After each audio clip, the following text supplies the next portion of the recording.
right, hi everyone.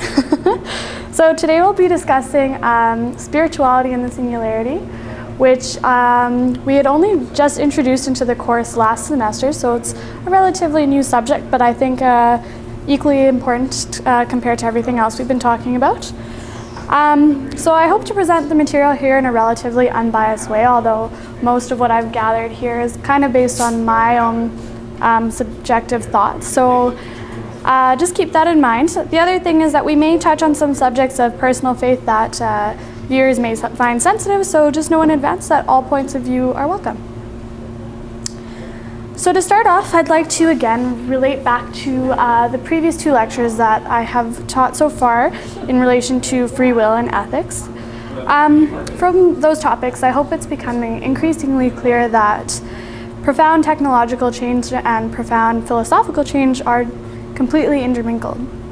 And the reason I wanted to talk about spirituality today is because I find that is an extremely important topic that's relatively underrated and under-discussed, particularly in the fields of science, technology, and medicine. There have been recent attempts to overlap science with humanities, a so-called integration of two worlds. But what I'm hoping to accomplish again today is to leave some more existential food for thought and greater consideration of how spirituality might in fact be the missing piece of the singularity in the future puzzle. So to start off, I find it fitting to situate ourselves in a definition of what spirituality actually is. So spirituality, not unlike the other concepts that we've talked about previously, is one of those that is hard to define. We don't really have a unanimous understanding of what it is. And it seems to be a broad concept with room for many different perspectives. In general, it seems to include a connection to something bigger than ourselves, and typically is invoked by a search for meaning in life. As such, it's something that can be labeled as a universal human experience and something that touches us all. It does involve a sense of sort of harmony with the universe, something you might associate with nature and with peace, a kind of unity and inner peace in being.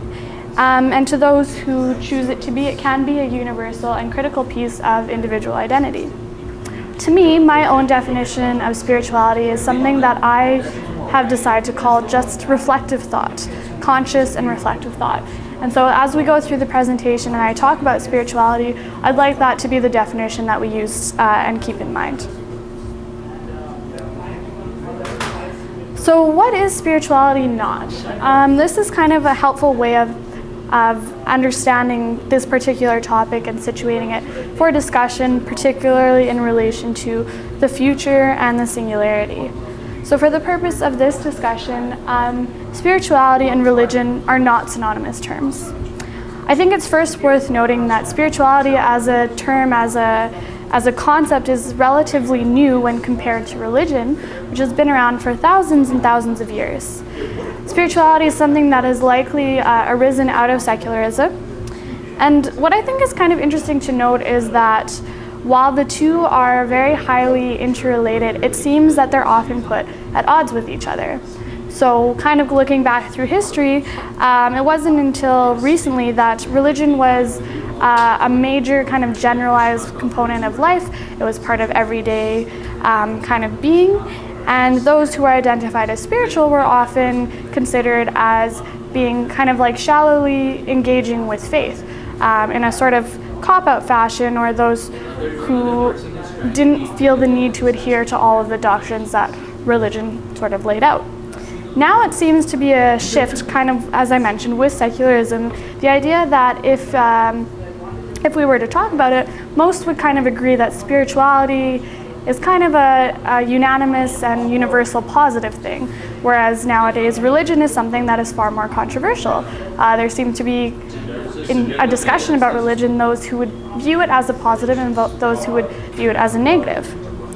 Now, it's my personal belief that the two terms are not mutually exclusive, and that I certainly think a level of spirituality can take place within religion.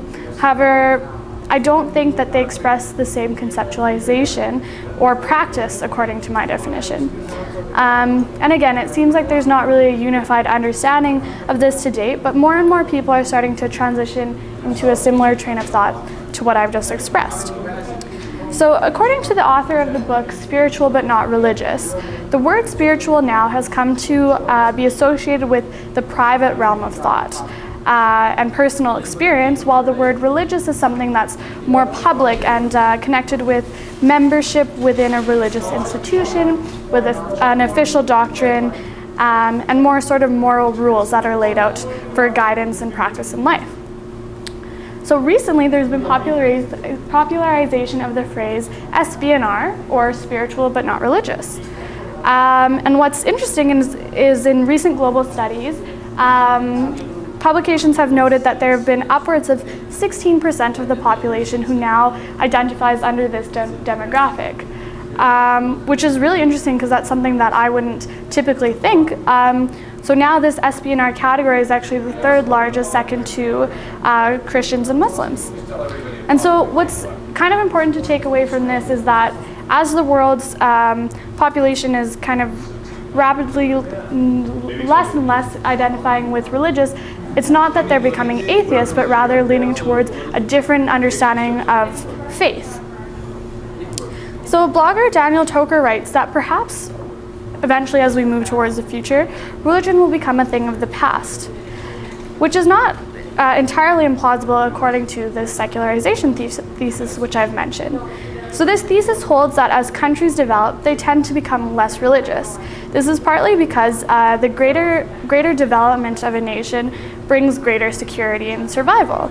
And with greater security and survival, there is a less tendency and desire to appeal towards a design power for protection, which makes sense according to the laws of, natural selection, evolution, and development. So again, kind of my takeaway from this sort of data is that it doesn't necessarily represent a disengagement with faith or with God, but rather suggests that more and more people do find value in a spiritual engagement of faith. And there are many reasons as to why that might be that I can only take a guess at, but I think what's important is to understand the significance this trend might have as we move towards the future, the development of machines that may one day become sentient, and we have to kind of understand where spirituality comes into play, how we might kind of abandon the idea of religion altogether and move towards this trend that we're already seeing today. So part of the newer found value for spiritual being as opposed to religious being, as if the two are separate, comes from the generally understood positive impact that we see spirituality can have on health and physical well-being. So the WHO definition of health is inclusive of physical, mental, and social well-being. And there are obvious connections between spiritual practices on these domains of well-being, as well as evidence for how spirituality might actually be considered a less noticed social determinant of health. There are a lot of different studies other than what I've just listed here that identify how spirituality in the form of harmony, meaningness, interconnectedness can have profound outcomes in self-care, healing, and health. So for example, in my practice as a nursing student, spirituality is an actual competency that we're required as registered nurses to understand and apply the same way we would understand cultural sensitivity and competency. And so really what that identifies is the development of healthcare professionals now, not just in nursing, but other professions as well, to incorporate an understanding of spirituality because of better health outcomes related to patient-centered care. And key to the explanation behind this effectiveness has to do with this kind of yet unexplained power that the mind can have on the body, and how thought, or in this sense, spirituality, can create real change. So a list of spiritual practices might include anything from the most obvious, like prayer or meditation, to yoga, journaling, music, art, poetry, gardening, etc. And so while these might just seem like hobbies to some, there is evidence to show that there is a positive connection between the spiritual aspects of these activities and better health associated with those who engage in these kinds of activities. And I think the importance is not just the activity itself, but the opportunity for critical and self-reflective thought as you engage in these activities, and how this thought has the power to influence changes in attitudes and therefore behavior. So we know through science is part of what we have to explain how this works is in the same way we understand neuroplasticity of the brain, in the same way we understand how placebo effects work, and how, for instance, in the case of a patient who had just suffered from a stroke, positive self-image and self-esteem is highly correlated to better patient outcomes, higher healing times, better kind of self-efficacy, all of these kinds of things. So there have been different studies that have looked at this, although it seems that in general there is a significant unexplained power behind how our thoughts and perceptions actually affect this change. And I think spirituality in itself as a concept works in the same way, in the sense that there's a not yet understood power behind the profound effect it can have simply by embodying the way an individual perceives him or herself in existence. So why might this be important, particularly in this course? The thing with forces beyond our current understanding, in my personal opinion, is that they often hold the key to what the future might look like and to better understanding things. So from the standpoint of why spirituality might be important to us in the present, I have yet another evolution hypothesis for you. So first, to frame this in a more scientific discussion, there have been various genetic, neurobiological, and psychological studies to explore this God gene hypothesis. So if you haven't heard about it before, a very kind of brief explanation of that is that outlined in Dean Hamer's book, which proposes that there is a gene, currently right now identified as the VMAT2 gene, which predisposes humans towards more spiritual experiences.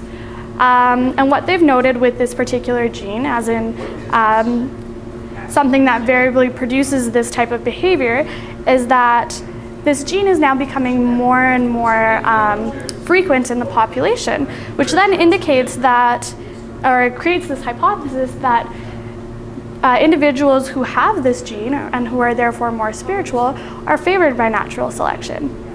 And the belief is that it is because these individuals have an innate sense of optimism, which then produces kind of profound positive effects, both physically and psychologically, that would kind of encourage an increased sense of survival and fill in the blanks with how natural selection works. So I'll just park that there and get into some philosophy for a moment. So back quite a while ago, Descartes said his famous phrase, cogito ergo sum, I think, therefore I am. Peter Russell, in his writing on consciousness, explained that Descartes, in this philosophical search for the absolute truth, realized that the only thing that he could truly not doubt was amness. Amness being consciousness. And that is significant if you think about the way in which humans have evolved. So as we've evolved, generation after generation, we're not really increasing significantly in our physical capabilities. If that were true, then we would probably have matched dogs by now in their ability to hear and to smell. Instead, what we're finding with human beings is that generation after generation, we are slowly evolving and have continued to have, compared to any other living creature that we know of, the richest consciousness. And I think this is really, really profound and something that is key to being human, in the sense that humans, we evolve the way we think, and we evolve the way we think about what we think, which is very unique to us, as we know right now. So in a theory that's gaining greater acceptance, the social machinery in the human brain is postulated as being the direct cause of spirituality. That being that spirituality is doing exactly what it is exquisitely evolved to do in the human brain, which is the functioning of our social intelligence. So recent studies have also been exploring the relationship between consciousness and untapped human potential. And you might consider then, if spirituality is capable of producing these profound physical effects in terms of health, how spirituality might then impact other outputs of our body. So consider the fact that the majority of our human genome is junk DNA. There's a debate as to whether the remaining non-coding DNA is or could ever be unlocked. Now, some lines of evidence suggest that fragments of what were originally non-functional DNA have undergone the process of exaptation through evolution. So exaptation refers to the acquisition of a function through means other than natural selection. So that might be, again, similar to what I've referenced before, some sort of external, perhaps environmental stimuli that has the ability to change things at a cellular level. So in this situation then that spirituality is akin to that external environmental experience, there's the belief that tools offered by spirituality may support our kind, human beings, in developing the capacity to transcend those more primal aspects of human nature and then become self-evolving beings. So what that might look like then is, rather than evolving based on more crude processes purely by survival of the fittest and things that help us survive through to the next generation, we would be optimizing the tools lent by spirituality and those more deep, rich experiences to evolve ourselves as a species. And right now that's a fairly abstract concept, but I think you can see where I'm getting at. Now, this is kind of an anecdote that was an interesting experience for me when it happened.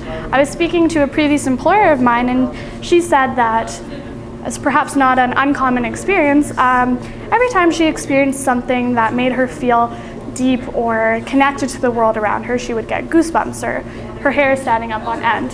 And that's something that I've experienced as well, particularly when I'm reading a really kind of moving poem or listening to a speech by someone who says something quite kind of deep and insightful.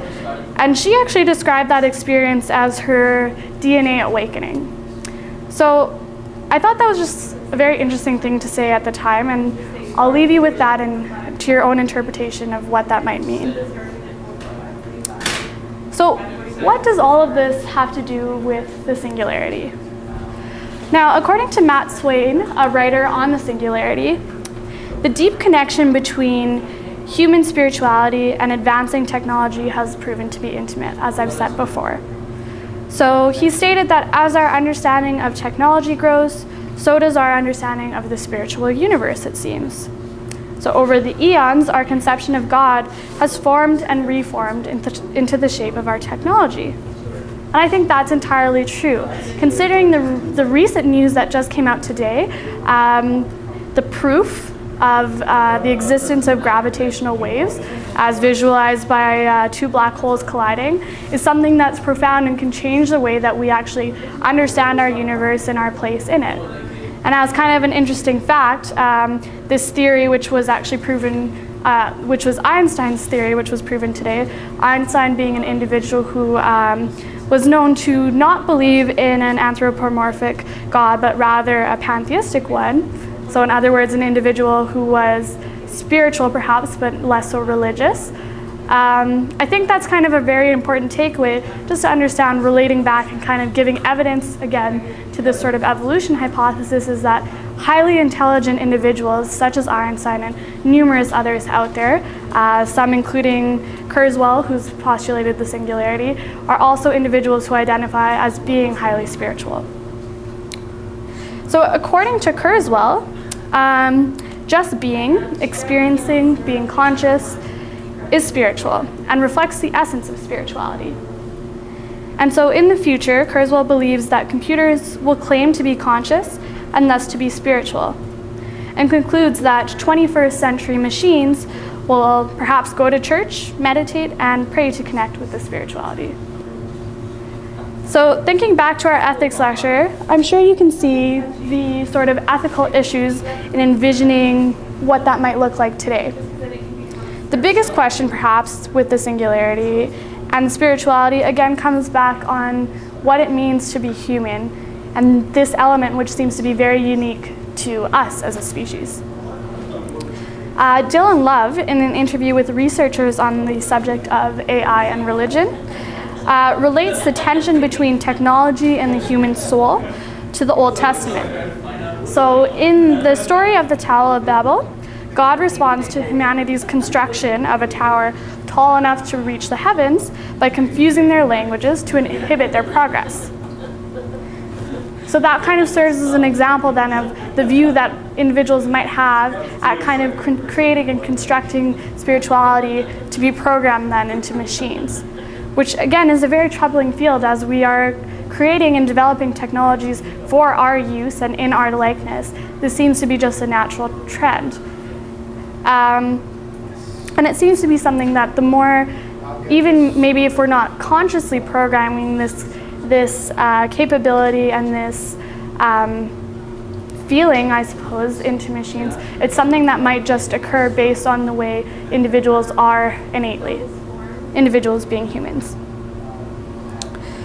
So, we've been discussing sentient machines and the promise and perils of AI in this course, and the ethical implications a feeling robot might have on human existence.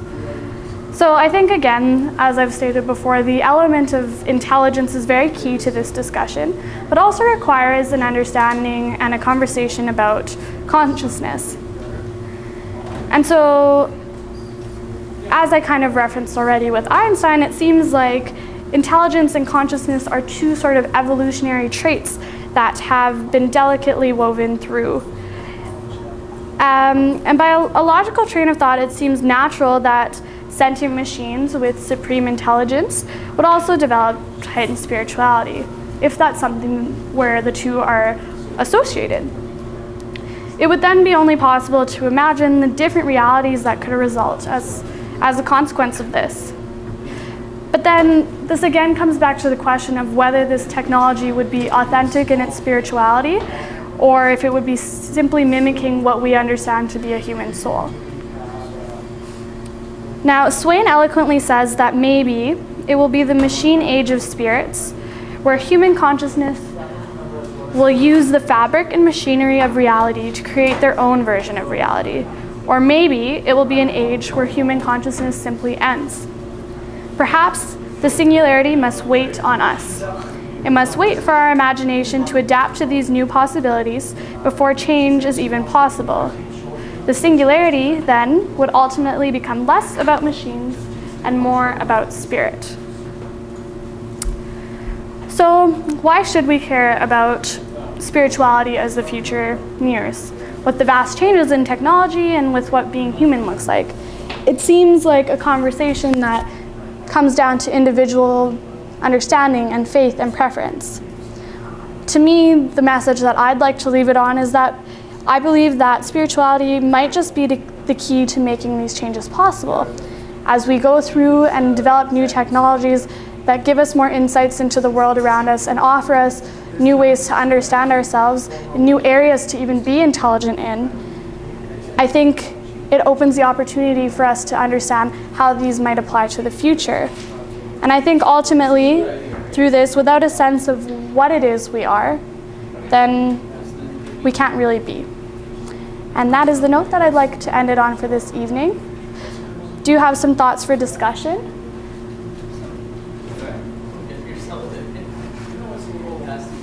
That you're more than welcome to think about as a result of this lecture. Thank you so much for your time.